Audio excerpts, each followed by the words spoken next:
What is up, everybody, and welcome back to another episode of our Team Sky Career Mode, the special midweek edition. And today we are going to continue our pursuit of Giro d'Italia dominance.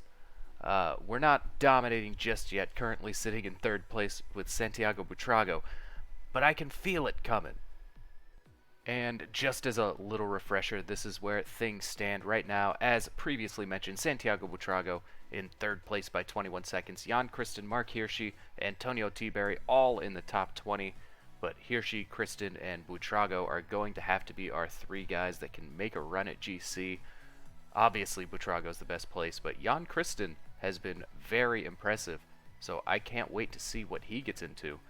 If we take a look at points, Ben Healy currently on 5th. We're not really going to pursue points, so I guess that really doesn't matter. Mountains, we haven't decided yet. We do have Davide Piganzoli, who can potentially challenge for that jersey. We just have to see if we're going to need him for Santiago Buitrago's domestique duties. And in Young Riders, Buitrago, Kristen, first and second. It's a long way back to Tom Gloag, our rider from last year. 5 minutes and 44 seconds to be exact. And if we take a look at the team category, we are currently up by 4 minutes and 6 seconds over Israel Premier Tech, and that's one of the categories we're really going to look to hold on to. And up first today, we will have a 170.2 kilometer medium mountain stage from Foggia to Guardia San Framondi.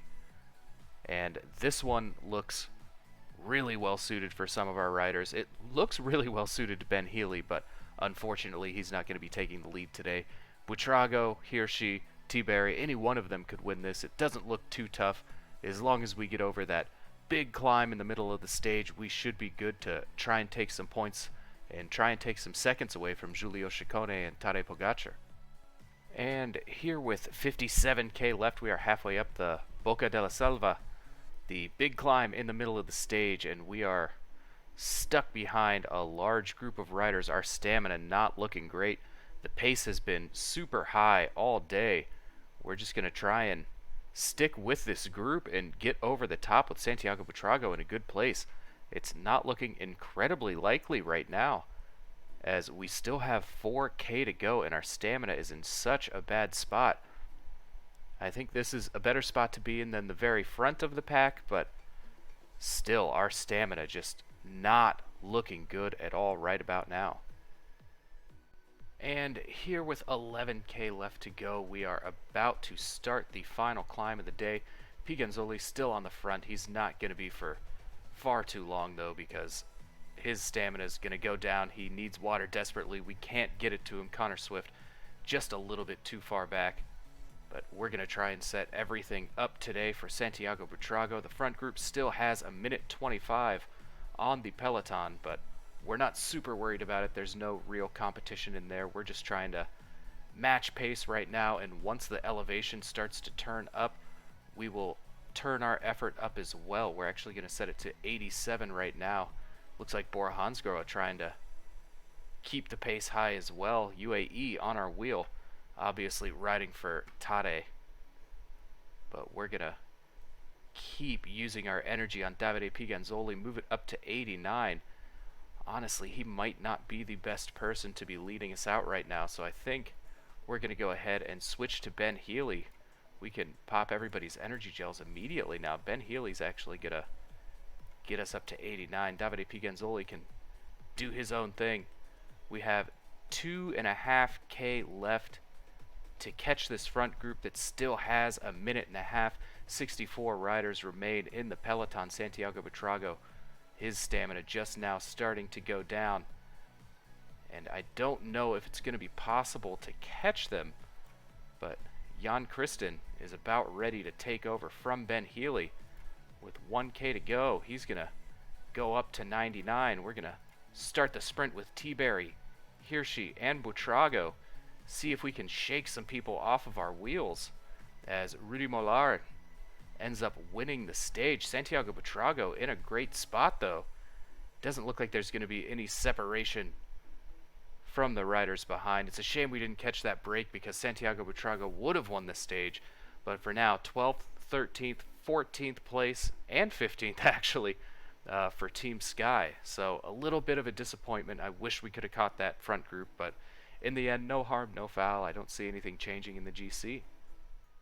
And with nothing in the GC changing, that is going to take us to Stage 9, a 154-kilometer medium mountain stage from Castel di Sangro to Campo Felice. And this one looks like it's going to be a little bit tougher than yesterday. I am a little nervous because in that climb in the middle of the stage, it did seem as though our stamina was not good enough. It looks like the downhills aren't as forgiving on this stage either, so we're going to have to see how this plays out, but we're going to just try and sit with Tade and kind of match what he does and try and hold on to this third place until we reach the big mountains. And here with 33k left, it has been a brutal day. As you can see from our stamina, we are just starting the Ovendoli climb, the biggest climb of the day, and I do not have a ton of faith that we're going to be able to get to the top in one piece. Santiago Buitrago particularly looking pretty bad, but Davide Piganzoli, it is his job to pace us up. Thankfully, he's on a good day. He's 76 in the mountains, but Jumbo-Visma is just pressuring and pressuring. Looks like we get a tiny little respite there, but Santiago Buitrago just not having a good day. Jan Kristen as well. We're actually going to switch those two as attacks start going. Well, not really attacks, just the pace keeps getting ratcheted up, and we are stuck behind Schultz. We're going to have to move ourselves up to 84. There are still 6 kilometers left on this climb. It is not looking good for the boys in black today. And here with 16k left to go, we are just trying to recover as much as we can with Santiago Buitrago. It looks like a stage win is out of the question. Our stamina in a terrible spot. Jan Kristen actually going to move up behind Mark Hirschi. Ben Healy might be of service as well. But everything we've got has to be for Santiago Buitrago right now. We need to get more stamina on him as this final climb comes up. And looking at it right now, I hope everybody else is in a bad spot because I don't think we're going to be able to stick with everybody until the top. And here with 5.5k left to go until the end of the stage, Mark Hirschi has decided to take the front. Ben Healy, Jan Kristen, Santiago Buitrago closely behind him, I should say, as moves are starting to be made. And we do not have the energy to keep up with the front of that group, but Mark Hirschi gonna go on 92 to try and catch up to Tade. It's all about saving time for Santiago Buitrago today, as with 3 kilometers left, we're gonna go ahead and pop our energy gels. Ben Healy actually gonna follow Jan Kristen. Mark Hirschi, his job right now just to get us to the front. It doesn't look like that's going to be possible. Jan Kristen also in a tough spot.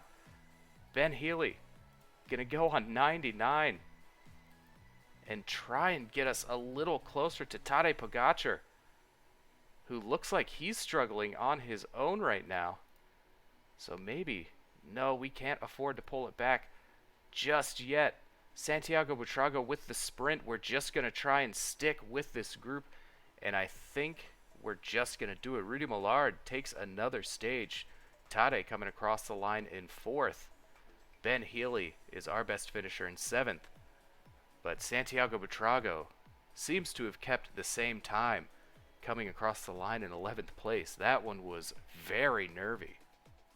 And it is May 15th, so we get more transfer dossier points in the form of 6. So I don't think we're gonna target any of these 5-point guys. Brandon McNulty would be the choice of them, but it looks like we're already targeting guys that can kind of do the same thing. Simon Yates, Geraint Thomas, Cian Uiterbrooks. So I think we're just gonna try and put our points into our own guys. Maybe Ben Healy, Fred Wright, Antonio T. Berry, any one of those have to decide who I want to keep pretty early. And Josh Tarling, he is at least 76% interest, so I'm not too worried about trying to re-sign him. He is one of our must re-signs. So I think it's between Ben Healy and Fred Wright. Who should we try to keep? If we take a look at their salary, Fred Wright making $27,500 a month, and if we sort by points again, scroll down, Ben Healy also became a 5-star, and he's on $38,000 a month. I know they've both been successful, and I love them both equally. This is a very tough decision. I think we're going to go ahead and put the points into Fred Wright, maybe. He's going to be cheaper. He does a lot of the same stuff, but Ben Healy wins so many big races. This is a really tough one. You can tell I'm struggling with it. T-Berry, I'd like to keep him too. His stats are all there. He has reached his potential. So I think we're going to go ahead and confirm the dossier on Fred Wright and keep him, or try to keep him, with our team for next year. And that is going to take us to a little bit of a respite. Stage 10, a 139.3 kilometer flat stage from L'Aquila to Foligno. And as we know, again, not the best sprinting team. We're going to give Connor Swift and Sam Watson a shot at it, but I'm not expecting much. This is just a good day for our GC riders to rest their legs and hopefully get some energy back for the coming stages. And here with 9.5K left to go, the group is all back together. Casper Asgreen on the front. It's pretty similar to every flat stage at this Giro so far. And with 7.5K left to go, we're going to have to use up Ben Healy to get him to the front. We're going to prep Sam Watson to launch Connor Swift. So right now, Ben Healy's going to have to go a little faster. Watson is going to have to use some of his red bar to catch up. Everybody going to use their energy gels, as there's still 3K left. Sam Watson is going to take over, not at 95 or 75. We're going to go at 95, and with 1.6K left to go, he's going to start his sprint. Connor Swift is going to start his just after, and Santiago Buitrago is not going to sprint, but Connor Swift behind all the top sprinters once again. The lead out wasn't great. That definitely could have been my fault, but 15th place for Connor Swift, and Santiago Buitrago comes across the line in 18th. So basically exactly what we thought was going to happen did happen. But we will move forward onto stage 11, a 163 kilometer medium mountain stage from Perugia to Montalcino.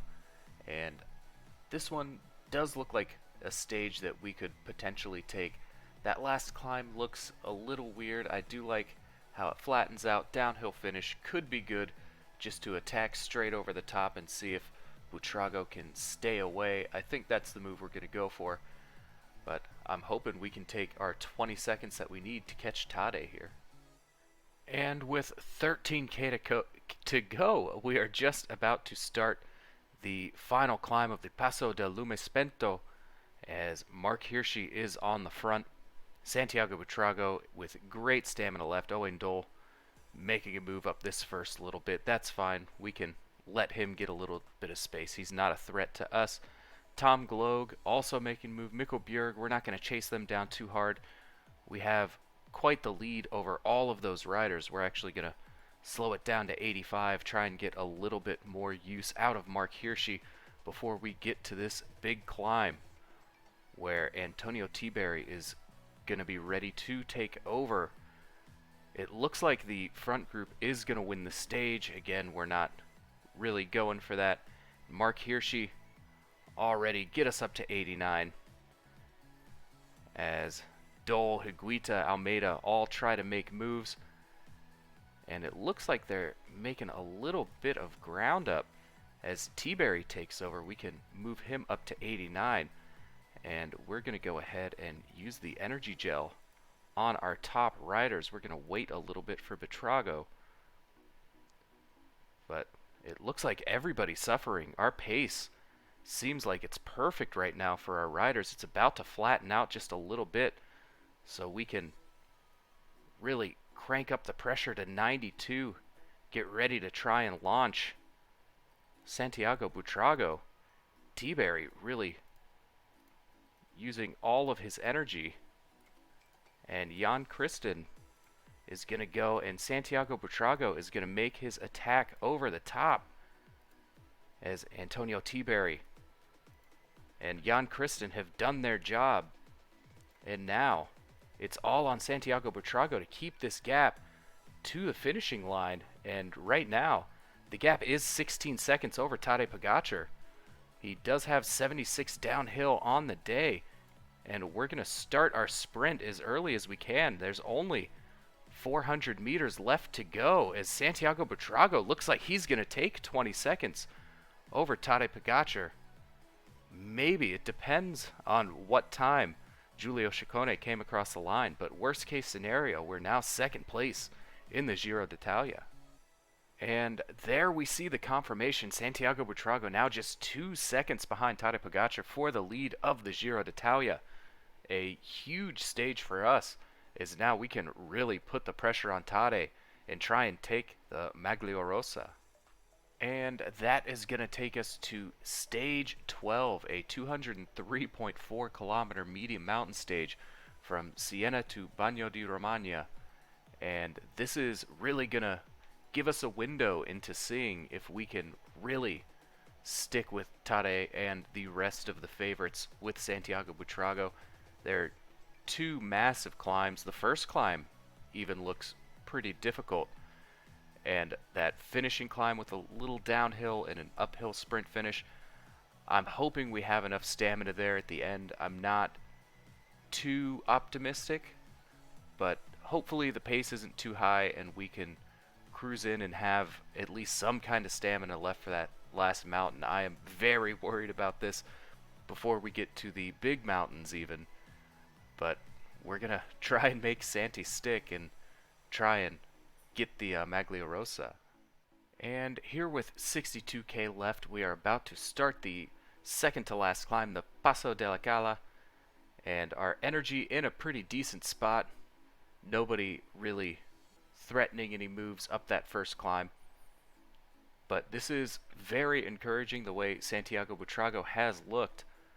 Antonio T-Berry not so much, but again, we're just sitting with Tadej, waiting for that last climb, and hopefully the pace won't go much higher than this up this pass.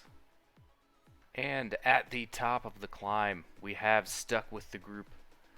Connor Swift actually put in a little effort and really did some damage. Now there's just 35 riders left in this group, and a lot of them are ours, so I feel like we do have the upper hand on Tadej going into this last climb.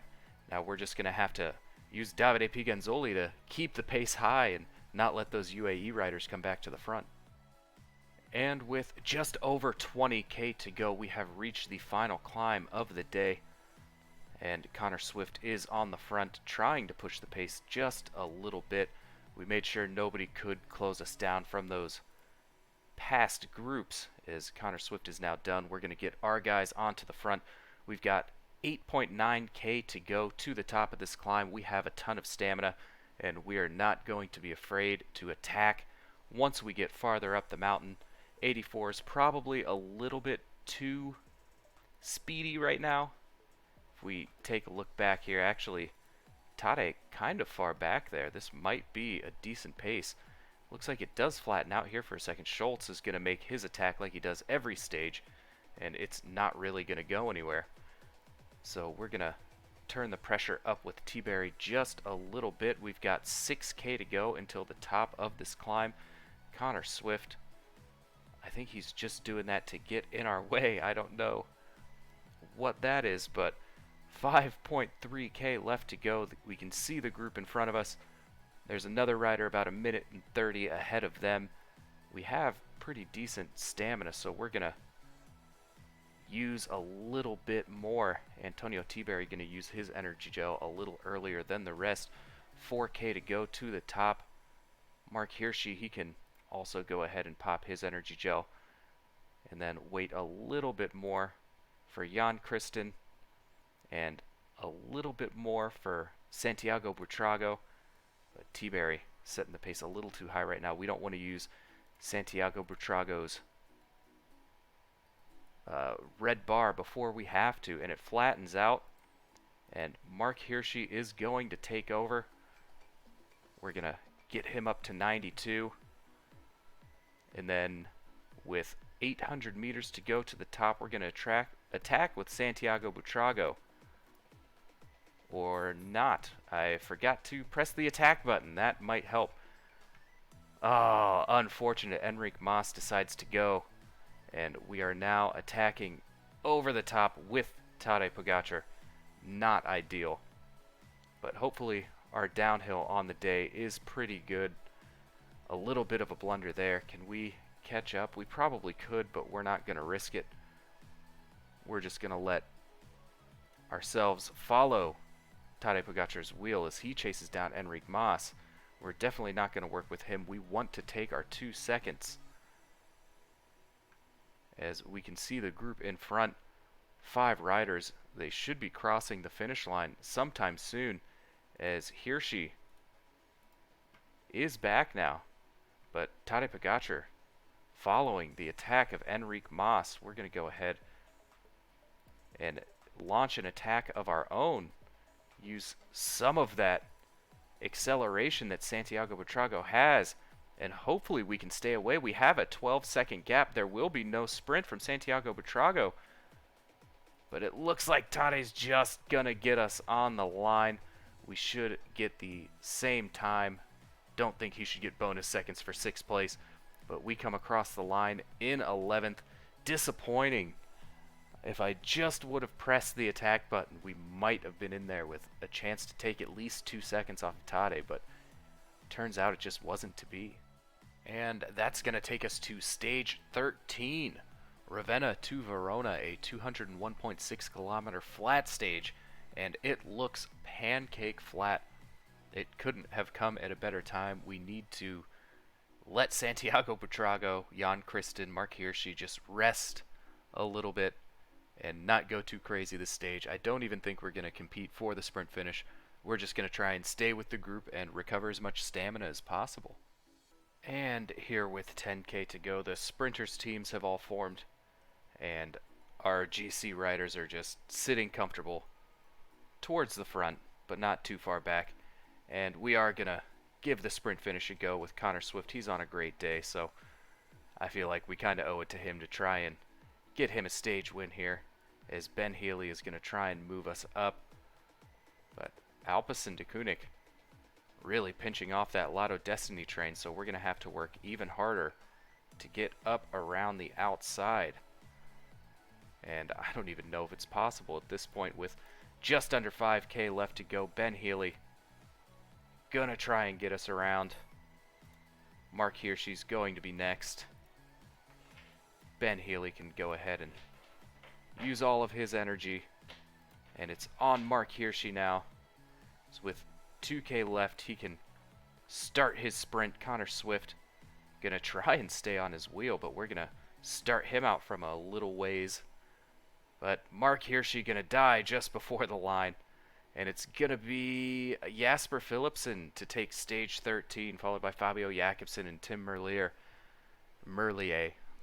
However you want to pronounce it. Tadej in 17th, Mark Hirschi in 18th, and our boys come across the line with no time gap. And that will bring us to stage 14, the last stage of this episode. A 206.6 kilometer mountain stage from Cittadella to Monte Zoncolan, and this climb looks absolutely ridiculous. This is really going to show us if we can compete for this jersey, the pink jersey, or not, because I have no idea how I'm going to get up that climb in one piece with this team, but we're going to try and make it work and stick towards Tade as much as we can. And we are here with 15k left to go, the base of Monte Zoncolan, a 12.9 kilometer climb at an average of 9.2% gradient. So this is definitely a crushing climb, and the pace has been slow all day. You can see the break still has 7 minutes. And UAE on front, we're going to have to try and stick with them as Enric Mas attacks from the bottom. That's a very interesting move. We do have to respond to that. Joao Almeida also trying to respond. But Tade looking like he's in fine form. We don't have to press too much too early. Well, I guess we're going to have to if we want to stick with him. We're going to crank it up to 87. He's going to desperately want to pull back Enric Mas. He's only 59 seconds back. But we don't want to use up Santiago Buitrago's stamina before we have to. This is going to be a long, tough climb, so we're going to have to pace ourselves and maybe give up the wheel here and there. And we are here with 6.3k left, and everybody's stamina has just absolutely tanked. We're going to have to save some for the final bit of this climb because it is incredibly steep. And as it stands, Santiago Buitrago, I don't know if he would make it to the line without cracking. So these guys can go fast all they want, get a little bit ahead. I have faith that we'll be able to reel them back in towards the end.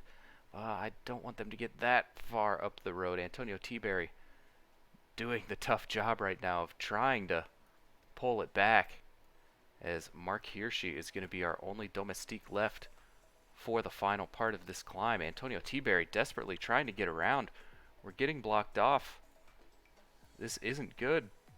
And with 3k left, we're going to use the energy gel on everyone. And it's just about Mark Hirschi's time to take over.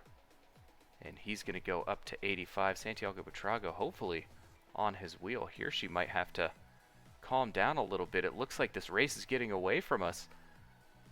But Buitrago still has some stamina left. There's still 2 kilometers left of the hardest climbing we have on the stage.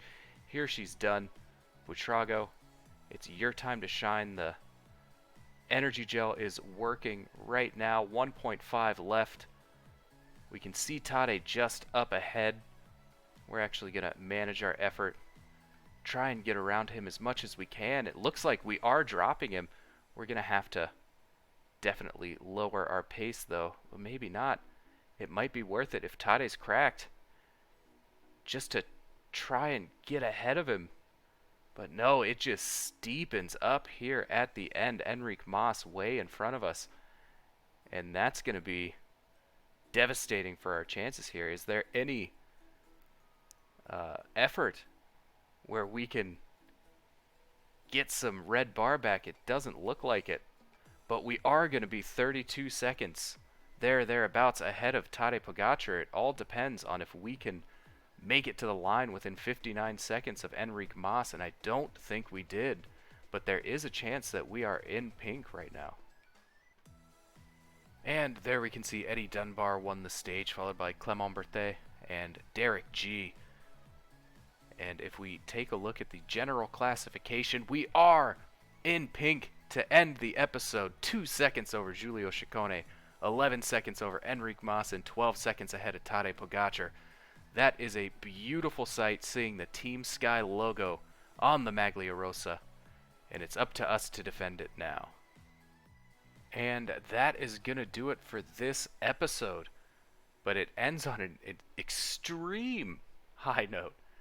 I cannot wait to see how the rest of this Grand Tour plays out, but we are in the lead of the Giro d'Italia with 7 stages left, and all of the big mountain stages coming up before a big time trial on stage 21. So check back in on Saturday if you want to see how this ends. And if you enjoyed the content, please feel free to subscribe or leave a like. I release 1 episode of this series every weekend. This week was special because it's a Grand Tour. We'll probably do the same with the Tour de France. But I put out 1 episode of this every weekend and 1 episode of our Pro Cyclist mode every week.